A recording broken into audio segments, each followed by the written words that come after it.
Hi friends, welcome to my YouTube channel study dot पर आप सबका स्वागत है। आइए हम लोग आज जिस टॉपिक पर बात करने वाले हैं उसका नाम है केमिकल बॉन्डिंग। इसको हिंदी में क्या बोलते हैं? रासायनिक आबंधन। सबसे पहले हम लोग यहाँ पर समझेंगे कि केमिकल बॉन्ड क्या होता है। What is chemical bond? Chemical bond इसको हिंदी में बोलते हैं रासायनिक बंध या आबंधन। रासायनिक बंध या आबंधन, ठीक है। तो इसका डेफिनेशन क्या हो जाएगा? सीधा सीधा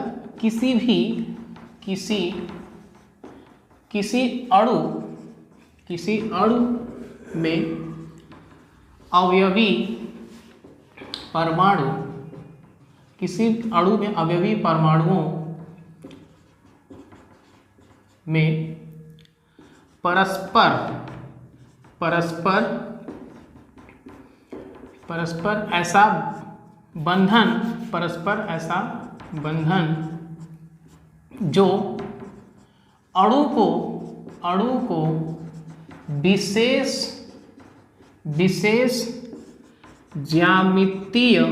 विशेष ज्यामितीय आकार प्रदान करता है। रासायनिक आबंध कहते हैं। क्या कहते हैं उसको? रासायनिक आबंध कहते हैं, ठीक है। केमिकल बॉन्ड कहलाता है। सीधा सीधा क्या हो जाएगा कि व्हाट इज केमिकल बॉन्ड? तो रासायनिक बंध का डेफिनेशन सीधा होगा कि किसी भी अणु में कोई भी हमारा क्या है? मॉलिक्यूल है। मॉलिक्यूल किससे मिलकर बना होगा? तो वो ग्रुप ऑफ एटम से मिलकर बना होता है। किससे? ग्रुप ऑफ एटम से मिलकर क्या बना होता है आपका? मॉलिक्यूल। तो उस मॉलिक्यूल में जो भी अवयवी परमाणु होंगे उनको जो परस्पर बॉन्डिंग होगी, परस्पर जिस बॉन्ड के थ्रू वो जुड़ा होगा, जिसके कारण क्या होगा? एक ज्योमेट्री बनेगी। जिसके कारण क्या बनेगी? एक ज्योमेट्री बनेगी। तो उस बंध को क्या बोलते हैं हम लोग? केमिकल बॉन्ड बोलते हैं। क्या बोलते हैं उसको? केमिकल बॉन्ड, ठीक है। तो केमिकल बॉन्ड हमने अभी आपका डेफिनेशन बताया। ऐसा कोई फोर्स होगा जो किसी भी मॉलिक्यूल को क्या करेगा? एक विशेष मतलब स्पेशल ज्योमेट्री क्या करेगा? से प्रोवाइड कराएगा। उसको क्या बोलते हैं हम लोग? केमिकल बॉन्ड बोलते हैं, ठीक है। तो केमिकल बॉन्ड देखिए यहाँ पर केमिकल बॉन्ड कितने टाइप का होता है, क्या होता है? तो उसको हम लोग देखेंगे कि there are three types of chemical bond. जो केमिकल बंध, रासायनिक बंध होता है वो 3 प्रकार का होता है। कितने प्रकार? 3 प्रकार का। कौन कौन? तो पहला होता है आपका आयनिक बॉन्ड। क्या होता है? Ionic bond. इसी को बोलते हैं हम लोग इलेक्ट्रोवैलेंट बॉन्ड। क्या बोलते हैं इसको? Electrovalent bond. ध्यान दीजिएगा, इसका दूसरा क्या नाम है? वैद्युत संयोजी बंध। हिंदी में क्या बोलेंगे इसको? वैद्युत संयोजी बंध। आयनिक बॉन्ड को हिंदी में क्या बोलेंगे? आयनिक बंध। क्या बोलेंगे इसको? आयनिक बंध। तो यहाँ पे देखें 3 टाइप्स के केमिकल बॉन्ड हैं। तो सबसे पहला हमने क्या बताया आपको? आयनिक बॉन्ड, जिसको क्या बोलते हैं? इलेक्ट्रोवैलेंट बॉन्ड, वैद्युत संयोजी बंध। दूसरा क्या होता है आपका? Covalent bond. दूसरा क्या हो जाएगा आपका? Covalent bond. इसको हिंदी में बोले हम लोग सहसंयोजक बंध। क्या बोलेंगे इसको? सहसंयोजक बंध, ठीक है। एक तीसरा क्या हो जाएगा आपका? Coordinate bond. तीसरा क्या होगा? कोऑर्डिनेट बॉन्ड, जिसको हिंदी में बोलते हैं हम लोग उपसहसंयोजी बंध, ठीक है। तो ये हो गया आपके मेनली 3 टाइप्स के केमिकल बॉन्ड। इसके अलावा भी होते हैं। चौथा जो इसमें मैं बता रहा हूँ मेटैलिक बॉन्ड। चौथा क्या होगा आपका? मेटैलिक बॉन्ड, जिसको हिंदी में क्या बोलते हैं हम लोग? धात्विक बंध। क्या बोलते हैं?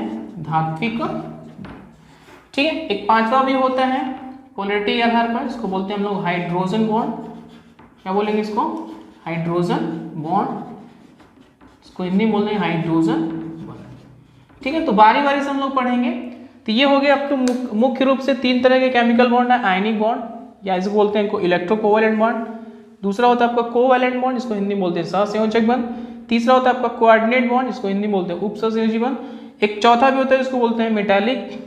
मेनली तो 3 होते हैं, उसके अलावा एक चौथा होता है आपका मेटैलिक बॉन्ड, जिसको हिंदी में बोलते हैं धात्विक बंध। पांचवा आपका क्या होगा? हाइड्रोजन बंध। तो ये हम लोग बारी बारी से इसको देखने वाले हैं कि किस बॉन्ड को कैसे रिप्रेजेंट किया जाता है, कैसे इसको बताया जाता है कि कौन सा बॉन्ड किस मॉलिक्यूल में किस टाइप का बॉन्ड है वहाँ पर। ठीक है, ठीक। तो केमिकल बॉन्ड हमने अभी देखा। केमिकल बॉन्ड पढ़ने से पहले हम एक छोटी सी चीज़ पढ़ेंगे जिसको बोलते हैं हम लोग वैलेंसी। क्या बोलते हैं? वैलेंसी। थोड़ा सा आपको समझना होगा। इसको हिंदी बोलते हैं संयोजकता। क्या बोलते हैं इसको? संयोजकता। जैसे आप कभी कभी देखे होंगे किसी भी एटम के ऊपर कितना पॉजिटिव होता है, कितना नेगेटिव होता है, तो ये कैसे आता है, क्यों आता है, तो उसको हम लोग वैलेंसी के माध्यम से देखते हैं। वैलेंसी ये आपको बताएगा किसी भी मॉलिक्यूल, किसी भी एटम के ऊपर कितना प्लस होगा और कितना माइनस होगा। ठीक है, तो यहाँ पे देखिए वैलेंसी एक लैटिन वर्ड है जो कि वैलेंसिया से मिलकर बना होता है। वैलेंसिया का मतलब होता है पावर या कैपेसिटी। वैलेंसिया क्या मतलब होगा आपका? पावर या कैपेसिटी। इसको हिंदी बोलते हैं हम लोग क्षमता। ठीक, तो वैलेंसी निकालने के लिए सबसे पहली बार फ्रैंकलैंड साइंटिस्ट हैं, फ्रैंकलैंड, जिन्होंने प्रयास किया था वैलेंसी निकालने के लिए। तो वैलेंसी किसी का हम लोग कैसे कैलकुलेट करेंगे उसको हम देखेंगे। तो सबसे पहला यहाँ पर देखें कि कोई भी एटम अपने आप को स्टेबिलिटी एक्वायर करने के लिए, स्टेबिलिटी प्राप्त करने के लिए कोई भी एटम वो किसी दूसरे एटम के साथ क्या कर सकता है? रिएक्ट करता है। क्या करता है? रिएक्ट करता है। कोई भी एटम अपने आप को स्टेबल फॉर्म में आने के लिए वो किसी दूसरे एटम के साथ क्या करता है? रिएक्ट करता है। और रिएक्ट करने के दौरान वो या तो इलेक्ट्रॉन गेन कर सकता है या फिर वो इलेक्ट्रॉन रिलीज कर सकता है। उसके पास दो ऑप्शन होते हैं अपने आप को स्टेबिलिटी एक्वायर करने के लिए, या तो इलेक्ट्रॉन वो दे सकता है या फिर इलेक्ट्रॉन ले सकता है। तो स्टेबिलिटी कब कब यहाँ पर शो की जाती है? तो सबसे पहले देखें यहाँ पर किसी भी एलिमेंट या एटम के पास अगर 0 इलेक्ट्रॉन हो, क्या हो? 0 इलेक्ट्रॉन हो, या फिर उसके आउटर मोस्ट सेल में, या फिर उसके आउटर मोस्ट सेल में 8 इलेक्ट्रॉन हो, तब वह एलिमेंट या एटम क्या होगा? आपका स्टेबल कहलाएगा। क्या कहलाएगा? स्टेबल। हालांकि इसमें थोड़ा एक्सेप्शन है। एक्सेप्शन क्या है कि जो हाइड्रोजन और हीलियम है, दो ऐसे एलिमेंट हैं जिनकी स्टेबिलिटी 2 इलेक्ट्रॉन से फुलफिल होती है। जिनकी स्टेबिलिटी हाइड्रोजन और हीलियम की जो स्टेबिलिटी होती है वो 2 इलेक्ट्रॉन से क्या होती है? फुलफिल हो जाती है। वो भी के सेल के लिए, केवल के सेल। अगर इसके बाद अगर के बाद एल एम एन में अगर 2 इलेक्ट्रॉन होगा तो वहाँ पे स्टेबिलिटी ये शो नहीं करेगा। अर्थात यहाँ पे देखिए एक्सेप्शन, जो ऑक्टेट रूल होता है हमारा, जो क्या होता है? ऑक्टेट रूल होता है, उसके अकॉर्डिंग किसी भी एलिमेंट के आउटर मोस्ट सेल में या तो 0 इलेक्ट्रॉन या फिर 8 इलेक्ट्रॉन होगा तो वो क्या होगा? स्टेबल अपने आप को शो करेगा। और एक्सेप्शन के यहाँ पर हाइड्रोजन एंड हीलियम, इनकी स्टेबिलिटी 2 इलेक्ट्रॉन से क्या होती है? फुलफिल हो जाती है। ठीक है, तो उसी तरह यहाँ पे देखिए वैलेंसी के अकॉर्डिंग हम लोग समझेंगे कि किस एलिमेंट के ऊपर कितना प्लस कितना माइनस होता है, तो क्यों होता है वो स्टेबिलिटी को एक्वायर करने के लिए। सबसे पहले मैं यहाँ पे एक एग्जाम्पल लेता हूँ, छोटा सा उदाहरण। एग्जाम्पल में से यहाँ पे देखिए सोडियम। क्या आपका? सोडियम का जो सिंबल है Na, इसका लैटिन नाम होता है आपका नेट्रियम। और नेट्रियम के अकॉर्डिंग यहाँ पर सोडियम से रिप्रेजेंट कर रहे हैं इसको। सोडियम का एटॉमिक नंबर कितना होता है? 11। सोडियम का एटॉमिक नंबर कितना होगा? 11। और आप इसका इलेक्ट्रॉनिक कन्फिग्रेशन करेंगे, इलेक्ट्रॉनिक विन्यास करेंगे, इलेक्ट्रॉनिक कन्फिग्रेशन करने जाएंगे। इसका इलेक्ट्रॉनिक कन्फिग्रेशन क्या हो जाएगा? 1s2 2s2 2p6 and 3s1। ये इलेक्ट्रॉनिक कन्फिग्रेशन कैसे होगा? कि हमारा पिछला वीडियो है वहाँ पर जाके देखिए, मैंने आप बाउल पढ़ाया, उसके अकॉर्डिंग आपको इलेक्ट्रॉनिक कन्फिग्रेशन करना सिखाया है। ठीक है, तो 1s2 2s2 2p6 and 3s1। तो यहाँ पर देखें ये पहले ऑर्बिटल में 2 इलेक्ट्रॉन, ये दूसरे में आपका क्या हो जाएगा? 8 इलेक्ट्रॉन। और लास्ट वाले आउटर मोस्ट सेल में कितना इलेक्ट्रॉन है? तो आपका आंसर होगा 1 इलेक्ट्रॉन। अब यहाँ पर देखें कि सोडियम एटम के आउटर मोस्ट सेल में कितना इलेक्ट्रॉन है? तो आपका आंसर होगा 1। तो हमने अभी क्या बताया कि ऑक्टेट रूल के अकॉर्डिंग क्या होना चाहिए? किसी भी एलिमेंट के आउटर मोस्ट सेल में या तो 0 इलेक्ट्रॉन हो या फिर क्या हो? 8 इलेक्ट्रॉन हो। तब वो क्या करेगा? अपना ऑक्टेट फुलफिल करने के बाद वो क्या होगा? स्टेबल होगा। लेकिन सोडियम के आउटर मोस्ट सेल में कितना इलेक्ट्रॉन है? 1 इलेक्ट्रॉन है, अर्थात ये क्या है? अनस्टेबल। तो अपनी स्टेबिलिटी एक्वायर करने के लिए ये 2 काम करेगा। एक काम ये करेगा कि यदि इसको 7 इलेक्ट्रॉन क्या करें? प्रोवाइड करा दिया जाए, इसको 7 इलेक्ट्रॉन क्या करें प्रोवाइड करा दिया जाए, या फिर यह क्या करें 1 इलेक्ट्रॉन किसी को रिलीज कर दे। तो स्टेबिलिटी एक्वायर करने के लिए सबसे सिंपल वे वो इसका हो जाएगा कि 1 इलेक्ट्रॉन क्या करेगा इसको रिलीज करना पड़ेगा, और जैसे ही 1 इलेक्ट्रॉन रिलीज करेगा ये 3s क्या हो जाएगा 0। इसका मतलब अब इसके आउटर मोस्ट शेल में कितने इलेक्ट्रॉन हो जाएंगे 8। तो स्टेबिलिटी एक्वायर करने के लिए ये 1 इलेक्ट्रॉन रिलीज करेगा, और जैसे इलेक्ट्रॉन रिलीज करेगा इसके आउटर मोस्ट शेल में कितने इलेक्ट्रॉन हो जाएंगे 8। अर्थात ये क्या हो जाएगा अब सोडियम स्टेबल हो गया, तो सोडियम प्लस शो करेगा। क्या शो करेगा प्लस, क्यों? क्योंकि ये 1 इलेक्ट्रॉन क्या किया है रिलीज किया है, 1 इलेक्ट्रॉन रिलीज किया है, इसलिए इसके ऊपर क्या हो जाएगा 1 प्लस, अर्थात ये क्या हो जाएगा स्टेबल। क्या हो जाएगा स्टेबल।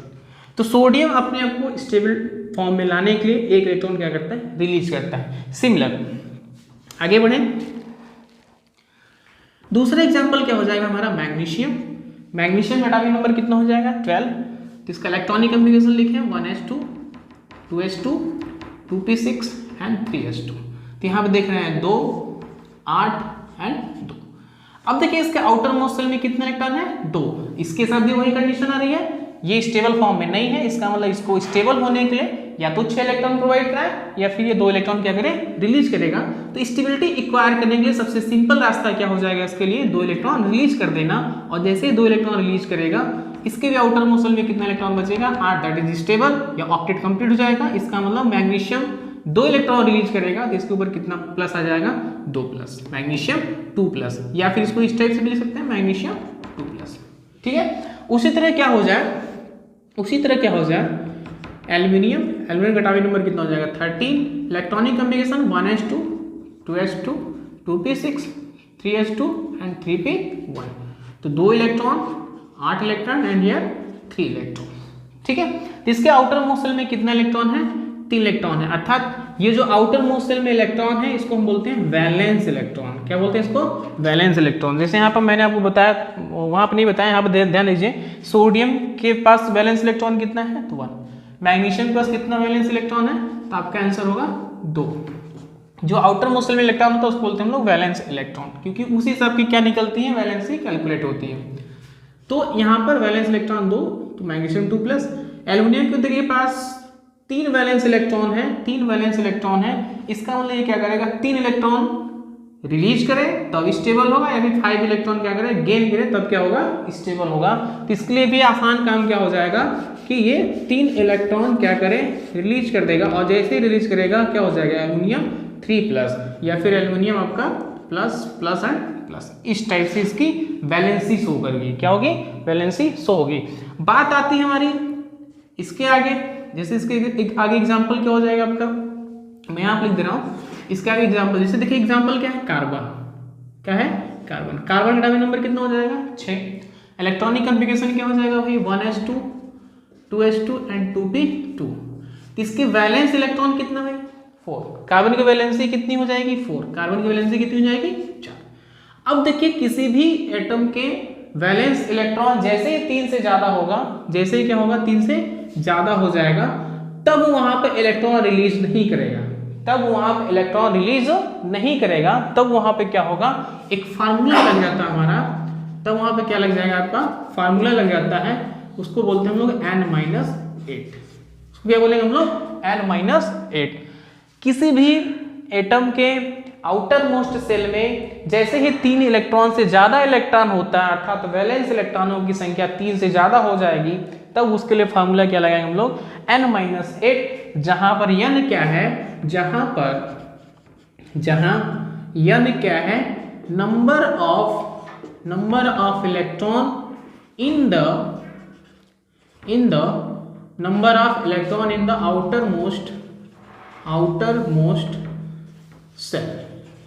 मोस्ट सेल, या फिर कह लीजिए नंबर ऑफ वैलेंस इलेक्ट्रॉन। क्या बोलेंगे नंबर ऑफ वैलेंस इलेक्ट्रॉन। ये वैलेंस इलेक्ट्रॉन है, इसके पास टोटल वैलेंस इलेक्ट्रॉन कितना हो जाएगा 4। तो यहाँ पे क्या हो जाएगा फार्मूले में पुट करेंगे, यहाँ पर फार्मूला देखिए यानी क्या आपका number of electron in the outermost shell या फिर नंबर ऑफ वैलेंस इलेक्ट्रॉन। तो इसके पास नंबर ऑफ वैलेंस इलेक्ट्रॉन कितना हो जाएगा 4, तो हो जाएगा 4 - 8 इक्वल टू क्या हो जाएगा -4, अर्थात कार्बन की वैलेंसी कितनी हो जाएगी कार्बन 4 माइनस। ठीक है, तो बात बड़ी सिंपल है, किसी भी एटम के आउटर मोस्ट शेल में यदि 1 इलेक्ट्रॉन है तो 1 इलेक्ट्रॉन रिलीज करेगा और उसके ऊपर 1 प्लस आएगा। अगर किसी भी एलिमेंट या एटम के आउटर मोस्ट शेल में 2 इलेक्ट्रॉन है तो वो भी रिलीज करेगा, 2 प्लस आएगा। अगर किसी भी एलिमेंट या आउटर मोस्ट शेल में 3 इलेक्ट्रॉन है तो वो क्या करेगा, उसको स्टेबिलिटी एक्वायर करने के लिए वो 3 इलेक्ट्रॉन रिलीज करना चाहेगा। लेकिन जब किसी भी एलिमेंट के आउटर मोस्ट शेल में 4 इलेक्ट्रॉन होता है तब वहां पर 50-50 का चांसेस होता है इलेक्ट्रॉन देगा कि लेगा, तो यहाँ पर प्रोबेबिलिटी हो जाती है इलेक्ट्रॉन लेना। और इलेक्ट्रॉन लेने के लिए यहाँ पर फॉर्मूला लगाते हैं n-8, जहाँ पे n क्या है, number of electron in the outermost shell, या फिर इसी को हम लोग क्या बोलते हैं, वैलेंस इलेक्ट्रॉन। तो यहाँ पर हम इस फॉर्मूले में रखेंगे n-8, तो 4 - 8 बराबर -4, अर्थात इस तरीके से क्या हो जाए, कार्बन के ऊपर 4 माइनस होगा। एक एग्जाम्पल और देखेंगे इसका कि कैसे माइनस आ रहा है, ये तो प्लस कैसे आ रहा है मैंने बताया, कैसे माइनस आ गया। एक एग्जांपल और देखिए यहाँ पर, जैसे यहाँ पर देखिए क्लोरीन का एटॉमिक नंबर कितना होगा, 17, तो इलेक्ट्रॉनिक कॉन्फ़िगरेशन लिखेंगे तो हमारा क्या हो जाएगा, 2 8 है 7, क्या हो जाएगा, 2 8 है 7। या फिर इसको लिख लो 1s2 2s2 2p6 3s2 3p5। इसके वैलेंस इलेक्ट्रॉन कितना भाई, 7, 3 से ज्यादा इलेक्ट्रॉन है तो यहाँ पर फॉर्मूला लगाएंगे n-8, तो फॉर्मूले में रखेंगे 7 - 8 बराबर कितना हो जाएगा, -1। इसका मतलब क्लोरीन के ऊपर क्या हो जाएगा, -1, क्लोरीन के ऊपर क्या हो जाएगा, -1।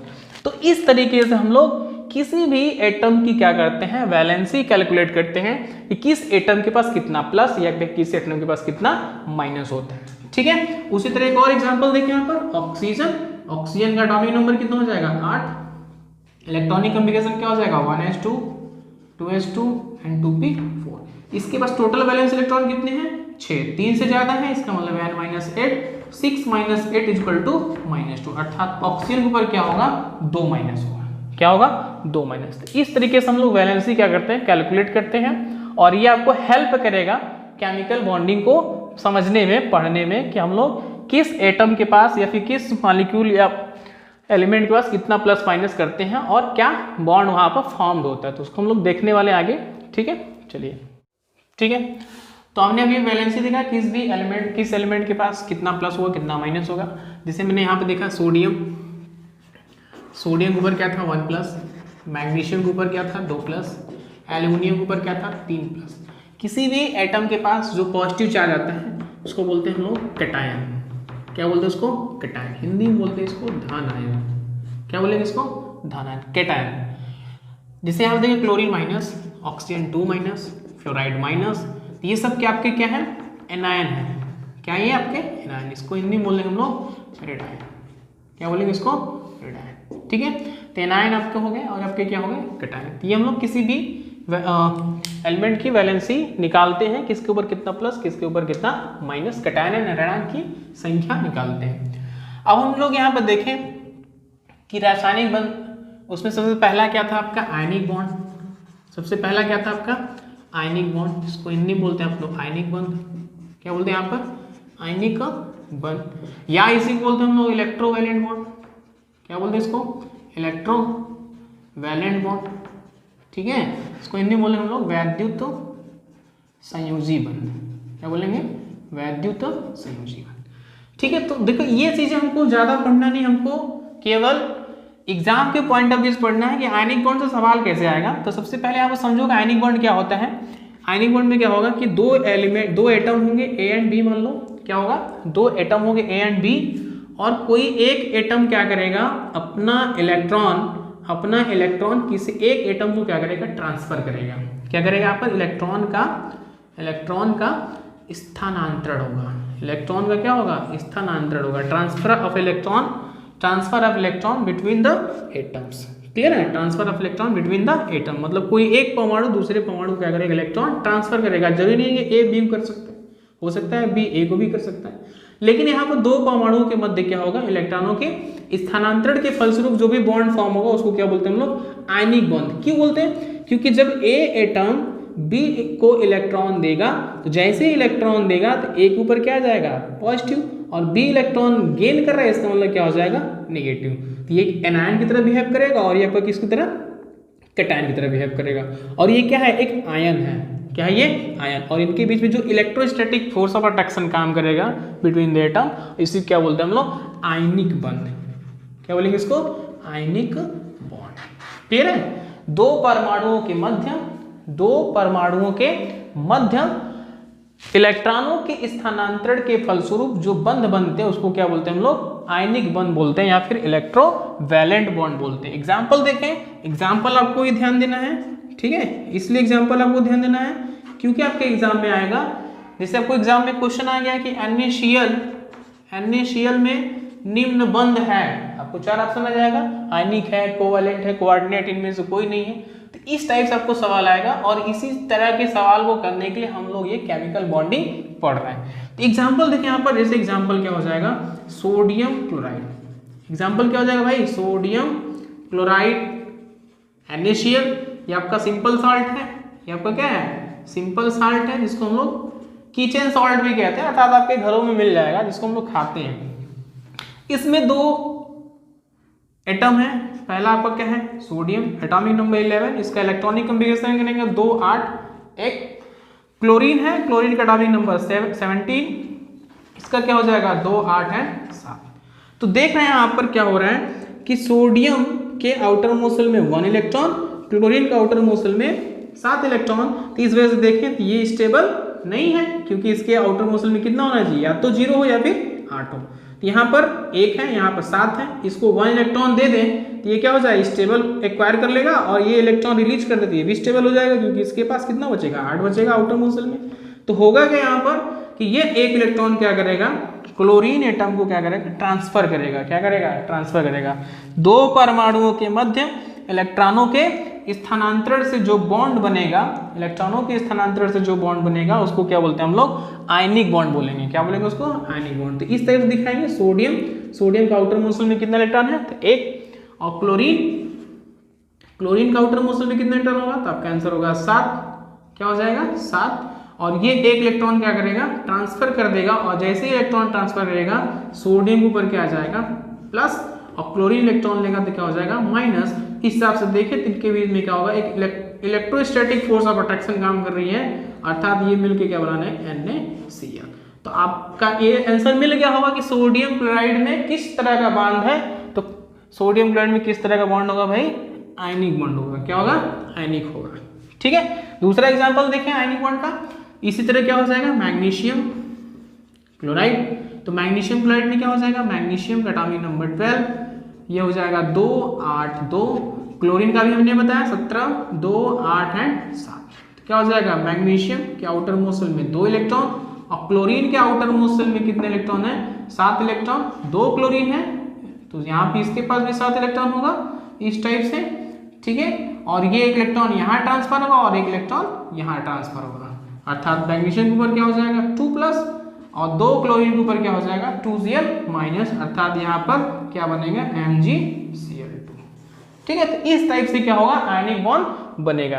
तो यहाँ पर सीधे डेफिनेशन क्या हो जाएगा? 2 या 2 से अधिक परमाणुओं के मध्य इलेक्ट्रॉनों के स्थानांतरण के फलस्वरूप जो बॉन्ड फॉर्म होगा उसको क्या बोलते हैं हम लोग? आयनिक बंध बोलते हैं। क्या बोलते हैं उसको? आयनिक बंध बोलते हैं। क्लियर है? दूसरा क्या होगा इसमें? दूसरा हमारा क्या था? दूसरा कोवैलेंट बॉन्ड। दूसरा क्या आपका? कोवैलेंट बॉन्ड, जिसको हिंदी में क्या बोलते हैं हम लोग? सहसंयोजक। क्या बोलते हैं इसको? सहसंयोजक बंध। ठीक है, सहसंयोजक बंध। इसमें क्या होगा कि 2 परमाणुओं के मध्य, 2 एटम होगा, 2 परमाणुओं के मध्य बराबर इलेक्ट्रॉनों की साझेदारी होगी। 2 परमाणुओं के मध्य बराबर इलेक्ट्रॉनों की साझेदारी के फलस्वरूप जो बंध बनेगा उसको क्या बोलते हैं हम लोग? कोवैलेंट बॉन्ड बोलते हैं, अर्थात equal sharing of electron between atoms. अर्थात यहाँ पे क्या होगा? जैसे मान लें कि एक परमाणु A है और एक परमाणु क्या है? B है, और 1 इलेक्ट्रॉन इसका और 1 इलेक्ट्रॉन इस एटम का, और दोनों आपस में क्या करेंगे? शेयर कर लेंगे। दोनों क्या करेंगे? आपस में शेयर कर लेंगे। तो यहाँ पूछा जाएगा equal sharing of electron, equal sharing of electron, और उसके फलस्वरूप जो बॉन्ड फॉर्म होगा उसको क्या बोलते हैं हम लोग? कोवैलेंट। क्या बोलेंगे इसको? कोवैलेंट। को मतलब साथ साथ, एक ये दे रहा तो दूसरा ये भी देगा। तो यहाँ पे equal sharing of electron between atom, यहाँ पर कोवैलेंट बॉन्ड का फॉर्म होगा। अब देखिए यहाँ पर कोवैलेंट बॉन्ड क्या होगा? एग्जाम्पल, कोवैलेंट बॉन्ड अगेन देखिए क्या होगा? एग्जाम्पल पढ़ने से पहले आप देखें 3 तरह के होते हैं। 3 तरह कौन कौन? सिंगल कोवैलेंट, क्या हो जाएगा? Single covalent, single covalent. इसका एग्जांपल देखिए, जैसे यहाँ देखिए हाइड्रोजन, एग्जांपल क्या हो जाएगा हाइड्रोजन, एग्जांपल क्या हो जाएगा क्लोरीन, एग्जांपल क्या हो जाएगा ब्रोमीन, एग्जांपल क्या होगा आयोडीन। ये सब क्या है सिंगल कोवेलेंट के एग्जांपल है। इसको बना कर देखें, ठीक है। तो क्लोरीन देखिए हाइड्रोजन के पास कितने इलेक्ट्रॉन है 1, और इस भी हाइड्रोजन के पास कितने इलेक्ट्रॉन है 1।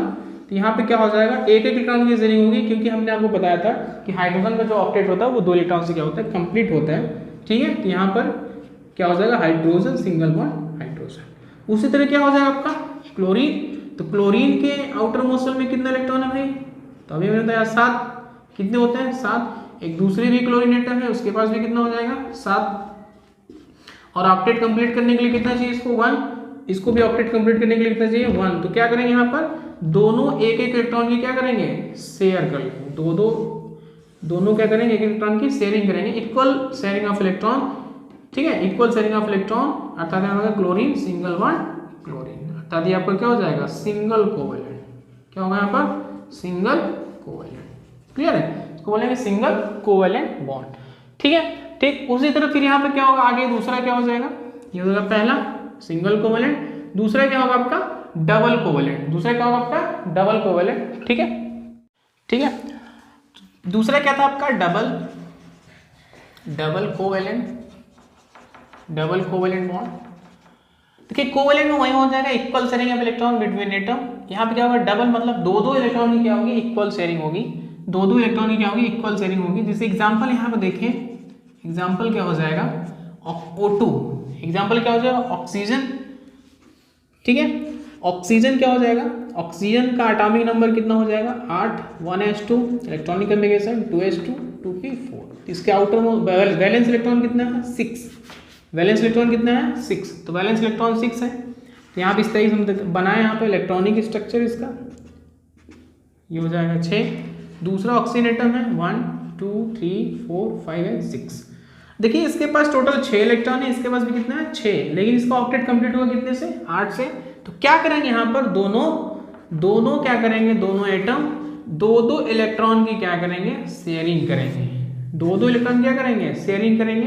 पहले 6 था, अब कितना हो गया 1 2 3 4 5 6 7 8। अब ये चारों इलेक्ट्रॉन अपना ये मानेगा, ये भी अपना मानेगा। तो यहाँ इस तरह से देख रहे हैं कि equal sharing of electron between atoms. तो यहाँ पर दो इलेक्ट्रॉन की शेयरिंग हो रही है, इस प्रकार एक इलेक्ट्रॉन की शेयरिंग हो रही है तो सिंगल बॉन्ड बन रहा था, अब दो इलेक्ट्रॉन की शेयरिंग हो रही है तो यहाँ पे क्या हो जाएगा डबल बॉन्ड बनेगा। तो ऑक्सीजन डबल बॉन्ड ऑक्सीजन, अर्थात ये जो दो बंद दिख रहा है इसको बोले डबल कोवेलेंट। क्या बोलेंगे उसको डबल कोवेलेंट। ठीक उसी प्रकार क्या हो जाएगा तीसरा क्या हो जाएगा आपका ट्रिपल कोवेलेंट। क्या हो जाएगा ट्रिपल कोवेलेंट। तो ट्रिपल कोवेलेंट बॉन्ड में देखें एग्जांपल नाइट्रोजन, एग्जांपल क्या हो जाएगा नाइट्रोजन, नाइट्रोजन का एटॉमिक नंबर कितना हो जाएगा 7, 1s2 2s2 एंड 2p3। तो इसके बैलेंस इलेक्ट्रॉन कितने हो जाएंगे 5। तो इस तरीके से यहाँ बनाओ नाइट्रोजन के पास कितने इलेक्ट्रॉन हो जाएंगे तो 5 1 2 3 4 5। दूसरा भी नाइट्रोजन एटम है उसके पास भी कितने इलेक्ट्रॉन होगा तो 5। इसको 3 इलेक्ट्रॉन चाहिए, इसको भी 3 इलेक्ट्रॉन चाहिए। तो यहाँ पे कितने की शेयरिंग होगी 3 इलेक्ट्रॉन की शेयरिंग होगी। और जैसे 3 इलेक्ट्रॉन की शेयरिंग हो जाएगी क्या नाइट्रोजन ट्रिपल बॉन्ड नाइट्रोजन। तो यहाँ पे क्या हो रहा है आपका ट्रिपल कोवेलेंट बॉन्ड का फॉर्मेशन हो रहा है। तो सीधी सी बात है कोवेलेंट बॉन्ड क्या होता है equal sharing of electron between atom, that is called covalent. 1 electron की शेयरिंग होगी तो सिंगल कोवेलेंट, 2 इलेक्ट्रॉन की शेयरिंग हुई तो डबल कोवेलेंट, और 3 इलेक्ट्रॉन की शेयरिंग हुई तो क्या बोलेंगे इसको ट्रिपल कोवेलेंट। अब इसके साथ हम लोग अगले को बॉन्ड की तरफ बढ़ेंगे जिसको बोलते हैं हम लोग कोऑर्डिनेट बॉन्ड। क्या बोलेंगे इसको कोऑर्डिनेट बॉन्ड। इसको हिंदी में बोलते हैं हम लोग उपसहसंयोजी बंध। क्या बोलेंगे इसको उपसहसंयोजी बंध, उपसहसंयोजी बंध। ठीक है, उपसहसंयोजी बंध में क्या होगा सिंपल समझिए कि 2 एटम हैं, दोनों एटम में 1 एटम कोई एक परमाणु होगा जो 2 इलेक्ट्रॉन कितना 2 इलेक्ट्रॉन या फिर कह लीजिए कि 1 पेयर ऑफ इलेक्ट्रॉन, एक जोड़ी इलेक्ट्रॉन कोई एक एटम दूसरे एटम क्या करेगा ट्रांसफर करेगा। क्या करेगा ट्रांसफर करेगा एक साथ 2 इलेक्ट्रॉन। यहाँ भी इलेक्ट्रॉन का स्थानांतरण हो रहा है लेकिन एक इलेक्ट्रॉन की नहीं हो रही है, यहाँ पर एक साथ 2 इलेक्ट्रॉन का ट्रांसफर होगा, अर्थात 1 पेयर ऑफ इलेक्ट्रॉन क्या होगा ट्रांसफर होगा। और जो ट्रांसफर होने के बाद यहाँ पर जो एरो जो एरो यहाँ पर दिखाएंगे वो कोऑर्डिनेट बॉन्ड को दर्शाएगा, अर्थात कोऑर्डिनेट बॉन्ड को हम लोग एरो द्वारा रिप्रेजेंट करते हैं, तीर, सीधी तीर द्वारा क्या करते हैं, प्रदर्शित करते हैं। आप जानिए अगर किसी भी कंपाउंड में आपको दो एटमों के बीच में इस तरह का कोई बॉन्ड दिख रहा है, इसका मतलब वहां पर कौन सा बॉन्ड है, कोऑर्डिनेट बॉन्ड। तो यहाँ पर देख रहे हैं कि एटम ए 2 इलेक्ट्रॉन क्या कर रहा है, बी एटम को क्या कर रहा है, ट्रांसफर कर रहा है, अर्थात यहाँ पर ये क्या होगा, कोऑर्डिनेट बॉन्ड है। और जो एटम इलेक्ट्रॉन देता है उसको बोलते हैं डोनर एटम। क्या बोलेंगे उसको, डोनर एटम, हिंदी में क्या बोलते हैं उसको, दाता परमाणु। और जो इलेक्ट्रॉन उसको ग्रहण करता है दोनों इलेक्ट्रॉन को, उसको बोलते हैं एक्सेप्टर। क्या बोलेंगे उसको, एक्सेप्टर। इसको हिंदी में बोलते हैं हम लोग ग्राही परमाणु। क्या बोलते हैं उसको, ग्राही परमाणु। अब यहाँ पे एक कंडीशन है कि जो डोनर होगा, जो क्या होगा, डोनर होगा, वो लीविस बेस की तरह एक्ट करेगा। किसकी तरह, लुईस क्षार की तरह एक्ट करेगा। और जो एक्सेप्टर होगा वो लुईस एसिड की तरह बिहेव करेगा, लुईस एसिड की तरह बिहेव करेगा। अर्थात हम और ये कह सकते हैं इसके पास इलेक्ट्रॉन की क्या है, अधिकता इसलिए दे रहा है, तो इस तरीके से हम बोलेंगे ये मॉलिक्यूल क्या है, इलेक्ट्रॉन इफिशिएंट मॉलिक्यूल है। आपका क्या है, इलेक्ट्रॉन इफिशिएंट है, मतलब इसके पास इलेक्ट्रॉन की क्या है, अधिकता है। जबकि ये इलेक्ट्रॉन एक्सेप्ट कर रहा है तो इसको बोलेंगे इलेक्ट्रॉन डिफिशिएंट मॉलिक्यूल। क्या बोलेंगे, इलेक्ट्रॉन डिफिशिएंट मॉलिक्यूल। क्लियर है। इसके बाद अर्थात कम इलेक्ट्रॉन है तो इसको बोलेंगे इलेक्ट्रॉन डिफिशिएंट, अर्थात न्यून इलेक्ट्रॉन अणु, ये अधिक इलेक्ट्रॉन अणु हो जाएगा। ठीक है। तो यहाँ पर हम लोग एग्जाम्पल थोड़ा सा देखें, यहाँ पर समझ में आए कि दो एटम है, एक एटम क्या करेगा, दूसरे एटम को एक जोड़ी इलेक्ट्रॉन क्या करेगा, ट्रांसफर कर देगा बी एटम को, अर्थात वो एक्सेप्टर कहलाएगा। और जो देगा उसको क्या बोलेंगे, डोनर बोलेंगे। और जो डोनर होता है वो लुईस बेस की तरह एक्ट करता है, और जो एक्सेप्टर होगा वो आपका लुईस एसिड की तरह बिहेव करेगा। क्योंकि हमने पढ़ा होगा कि एसिड बेस के कॉन्सेप्ट में सबसे पहला कॉन्सेप्ट आपने पढ़ा होगा कि आरएनएस कॉन्सेप्ट। वहां आप पढ़े होंगे कि आरएनएस कॉन्सेप्ट में क्या कहा गया था एसिड बेस को, कि वह पदार्थ जो जल में घुलने पर क्या देते हैं, H+ आयन प्रोड्यूस करते हैं, उसको बोलते हैं हम लोग अम्ल। आरएनएस ने कहा था, और उसमें वो भी कहा था बेस का डिफिनेशन कि वह पदार्थ जो OH- आयन देते हैं जल में डिजोल्व होने के बाद, उसको क्या बोलते हैं हम लोग, क्षार बोलते थे। ठीक है। तो ये आरएनएस का कॉन्सेप्ट था। लेकिन उसके बाद दूसरी कॉन्सेप्ट आती है ब्रांस्टेड-लॉरी कॉन्सेप्ट, वहां भी पढ़े होंगे, जहां पर प्रोटॉन का कॉन्सेप्ट दिया गया था कि वह पदार्थ जो H+ प्रोटॉन देते हैं उसे क्या बोलते हैं, लुईस एसिड बोलते हैं। और जो H+ प्रोटॉन ग्रहण करते हैं उसे क्या बोलते हैं, लुईस क्षार बोलते हैं। तीसरी कॉन्सेप्ट आती है लीविस कॉन्सेप्ट। लीविस कॉन्सेप्ट में क्या कहा गया कि लीविस एसिड किसे कहते हैं, तो वह कोई एलिमेंट, अणु, परमाणु जो क्या करता है, इलेक्ट्रॉन, एक जोड़ी इलेक्ट्रॉन एक्सेप्ट करता है। ऐसा कोई एटम जो एक जोड़ी इलेक्ट्रॉन एक्सेप्ट होगा, ठीक है, 1 पेयर इलेक्ट्रॉन एक्सेप्टर होगा, 1 पेयर इलेक्ट्रॉन एक्सेप्टर होगा, उसको हम क्या बोलेंगे, लुईस एसिड बोलते हैं। क्या बोलते हैं, लुईस एसिड। यहाँ आप देख रहे हैं बी एटम क्या कर रहा है, 1 पेयर इलेक्ट्रॉन एक्सेप्ट कर रहा है, इस तरह ये क्या बोलेंगे, लुईस एसिड। जबकि जो 1 पेयर इलेक्ट्रॉन डोनर होगा उसको क्या बोलते हैं हम लोग, लुईस बेस। अभी हम एसिड बेस कॉन्सेप्ट पढ़ाएंगे, एसिड बेस, तो हम आपको क्लियर कर देंगे, इतना समझिए। यहाँ पे एग्जाम्पल देखें कोऑर्डिनेट का, एग्जाम्पल ऑफ कोऑर्डिनेट बॉन्ड। तो देखिए यहाँ पर NH3 BF3, NH3 and BF3।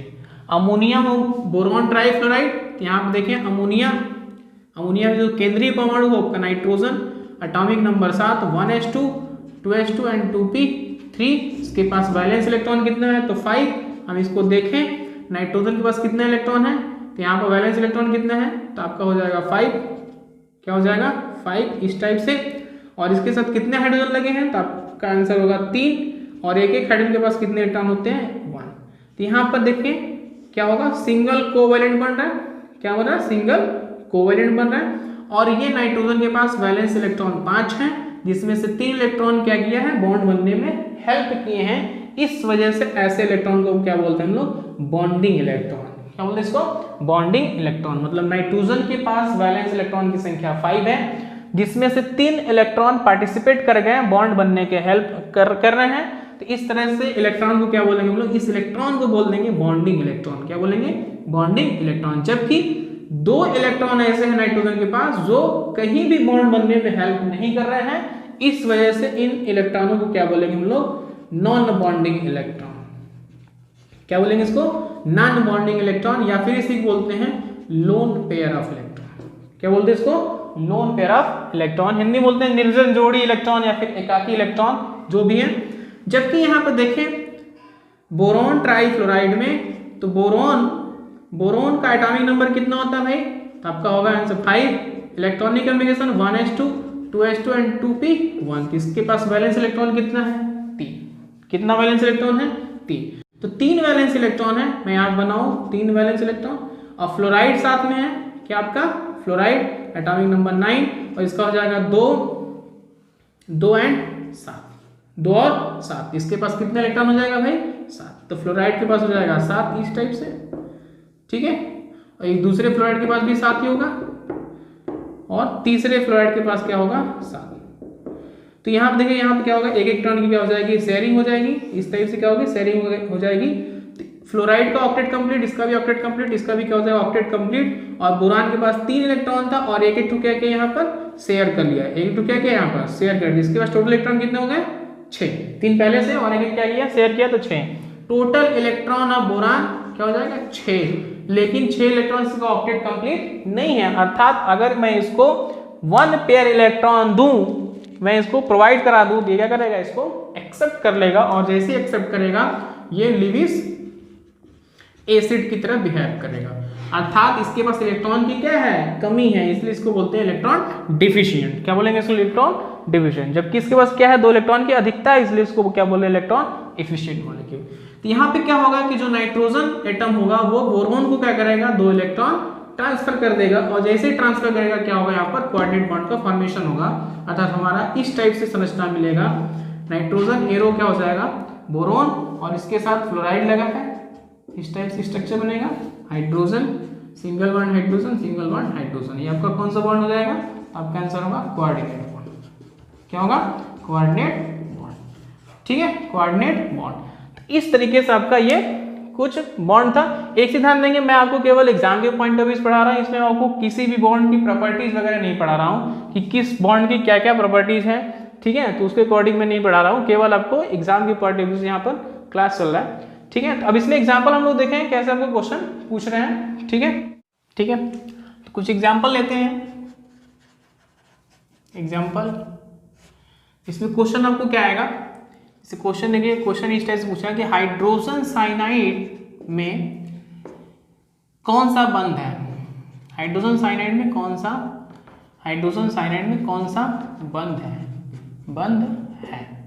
तो इसमें देखें हाइड्रोजन साइनाइड, हाइड्रोजन को हम लोग बनाया hydrogen single bond carbon triple bond nitrogen, hydrogen single bond carbon triple bond nitrogen. तो यहाँ पर आप देखें कि जैसे यहाँ पर देखो क्या हो जाएगा कि इस सिंगल बॉन्ड, इसका मतलब यहाँ पर कितने इलेक्ट्रॉन होंगे भाई 2 इलेक्ट्रॉन पार्टिसिपेट किए हैं, यहाँ पर कितने इलेक्ट्रॉन पार्टिसिपेट किए 3, यहाँ पर 3 बॉन्ड, इसका मतलब टोटल 6 इलेक्ट्रॉन पार्टिसिपेट किए होंगे, ठीक है।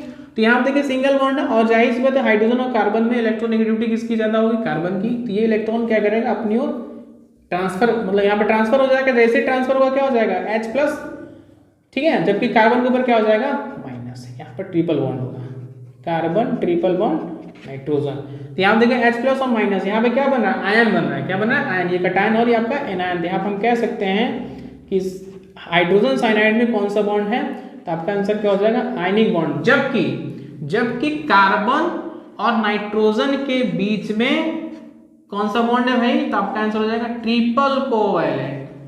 क्या हो जाएगा भाई ट्रिपल कोवैलेंट। लेकिन ओवरऑल हाइड्रोजन साइनाइड में क्या है आपका, अगर पूछा जाए तो आपका आंसर क्या हो जाएगा आयनिक, लेकिन उसमें देखेंगे तो कार्बन नाइट्रोजन के बीच में कौन सा बॉन्ड होगा ट्रिपल कोवैलेंट, ठीक है। तो ठीक इसी तरह कुछ और एग्जांपल हैं, बहुत सारे हैं, आप देखें। जैसे दूसरा क्या हो जाएगा आपका सोडियम हाइड्रोक्साइड, इसमें कौन सा बॉन्ड है, इसको हम लोग देखें सीधा सीधा क्या करते हैं ब्रेक कर देंगे, किसमें सोडियम प्लस और हाइड्रोक्साइड, ये भी आपका कौन हो जाएगा आयनिक बॉन्ड होगा, आयनिक बॉन्ड, ठीक है। अगला एग्जांपल क्या हो जाएगा कैल्शियम क्लोराइड, कैल्शियम क्लोराइड क्या होगा भाई, कैल्शियम क्लोराइड में एग्जाम देंगे यहाँ पे कैल्शियम 2+ + 2Cl-, ये भी आयनिक है। अगला एग्जांपल देखो क्या हो जाएगा I2, क्या हो जाएगा I2, आयोडीन का एटॉमिक नंबर कितना हो जाएगा 53 और इसका इलेक्ट्रॉनिक कॉन्फ़िगरेशन क्या हो जाएगा लास्ट में आपका 5s2 5p5, इसके वैलेंस शेल में कितने इलेक्ट्रॉन है 7, तो आयोडीन और ये भी क्या हो जाएगा आयोडीन, यहाँ पे क्या हो जाएगा एक इलेक्ट्रॉन की क्या हो जाएगी शेयरिंग हो जाएगी, एक इलेक्ट्रॉन क्या हो जाएगी शेयरिंग होगा, और जैसे ही शेयरिंग होगा यहाँ पे क्या बनेगा कोवैलेंट बनेगा, यहाँ पर कोवैलेंट, कौन सा कोवैलेंट वो भी सिंगल कोवेलेंट, अर्थात यहाँ पर आयोडीन में कौन सा बॉन्ड होगा, कोवेलेंट होगा। क्या होगा, कोवेलेंट। तो इस तरीके से आपको कुछ सवाल पूछे जाएंगे जो आपके एग्जाम में आते हैं। कुछ इसके अलावा हम लोग देखेंगे कि किस मॉलिक्यूल की कैसी ज्योमेट्री होती है, किस मॉलिक्यूल की कैसी ज्योमेट्री होती है, क्योंकि मैंने आपको बताया शुरू में ही किसी अणु में जो अवयवी परमाणु हैं उनके बीच में जो परस्पर बॉन्ड होता है उसके द्वारा क्या बनता है, आपका एक विशेष ज्यामिति बनती, विशेष आकार बनता है, जिसको हम लोग बोलते हैं रासायनिक बंधन बोल देते हैं। तो कुछ ऐसे भी मॉलिक्यूल्स हैं जिसका हम लोग ज्योमेट्री देखें यहाँ पर। जैसे यहाँ पर देखें, पहला क्या आपका कार्बन डाइऑक्साइड। कार्बन डाइऑक्साइड की जो ज्योमेट्री होती है वो लीनियर होती है। क्या होती है, लीनियर। हिंदी में बोलते हैं इसको रेखीय। क्या बोलते हैं इसको, रेखीय। अर्थात इनमें जो मॉलिक्यूल के बीच में एंगल होगा, बॉन्ड एंगल होगा, क्या होगा, बॉन्ड एंगल होगा, वो क्या हो जाएगा, 180 होगा। क्या होगा, 180। अब ये कैसे आएगा, तो इसको आपको क्या करना पड़ेगा, carbon double bond oxygen, double bond oxygen, यहाँ पे क्या होगा, sigma and pi, sigma and pi. तो यहाँ पर 2 सिग्मा है और 2 सिग्मा क्या होगा, तो क्या कौन सा हाइब्रिडेशन होगा, sp। अभी सब आगे पढ़ाएंगे, बस यहाँ पर थोड़ा समझिए कि ये क्यों लीनियर आ रहा है। तो यहाँ पर देखिए, ये carbon double bond oxygen, double bond oxygen. तो यहाँ पर देखिए इस टाइप से फिर से मैं बना रहा हूँ। तो यहाँ पर देखिए टोटल आपका जो एंगल है वो कितना आपका है, 180। अर्थात इसकी जो ज्योमेट्री होगी वो कैसी होगी, एक सीधी होगी, लीनियर होगी। अर्थात हम कह सकते हैं यहाँ पर इसकी ज्योमेट्री कैसी है, लीनियर है। ठीक उसी प्रकार क्या हो जाएगा वाटर। तो वाटर का जो एंगल होता है, बॉन्ड एंगल, क्या होगा, बॉन्ड एंगल 105 डिग्री होगा। अर्थात इसका जो शेप होगा वो क्या होगा, भी शेप्ड होगा। क्या होगा, भी शेप्ड। ठीक है, हालांकि लीनियर नहीं होगा, लीनियर तो एक्चुअल में नहीं होगा, लेकिन देखा जाए तो भी शेप्ड होगा, क्योंकि यहाँ पर लोन पेयर के कारण उसकी ज्योमेट्री में थोड़ा सा क्या हो जाएगा, डेविएशन आ जाएगा, जिसके कारण उसका शेप क्या हो जाएगा, बदल जाएगा, भी शेप। ठीक है, उसी तरह क्या हो जाएगा, CH4 का जो स्ट्रक्चर होगा वो टेट्राहेड्रली होगा। क्या होगा, टेट्राहेड्रली। उसका जो ज्योमेट्री होगा टेट्राहेड्रली, हिंदी बोलते हैं इसको चतुष्फलकीय। क्या होगा, चतुष्फलकीय। अर्थात इसमें जो बॉन्ड एंगल होगा वो 109 डिग्री 28 मिनट का होगा, 109 डिग्री 28 मिनट का होगा। ठीक है, ठीक है। तो उसके बाद देखिए अगला क्या हो जाएगा, अमोनिया। अमोनिया की स्ट्रक्चर NH3, ज्योमेट्री इसका देखिए, इसका ज्योमेट्री भी क्या हो जाएगा, टेट्राहेड्रली। क्या होगा, टेट्राहेड्रली। ठीक है, टेट्राहेड्रली इसका स्ट्रक्चर इस टाइप से होगा। ये भी क्या होगा, tetrahedrally, lone pair of electron है, ये आपका बॉन्डिंग इलेक्ट्रॉन है। इस टाइप से क्या हो जाएगा इसका स्ट्रक्चर, टेट्राहेड्रली आएगा, मेथेन की तरह। PCl5 का होता है ट्राइगोनल बाई पिरामिडल। ठीक है, सल्फर हेक्साफ्लोराइड का जो स्ट्रक्चर होगा वो होगा ऑक्टाहेड्रल। क्या होगा, ऑक्टाहेड्रल।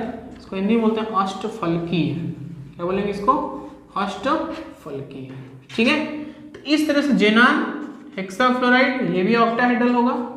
क्या होगा, ऑक्टाहेड्रल होगा, ऑक्टाहेड्रल। C2H2 इसको बोलते हैं एसिटिलीन। क्या बोलेंगे इसको, एसिटिलीन। इसका जो ज्योमेट्री होगा वो क्या होगा, प्लानर होगा। ध्यान दे रहे हैं, ये जो हम लोग कंपाउंड देख रहे हैं इनका लीनियर है। कार्बन डाइऑक्साइड कैसा है, लीनियर है।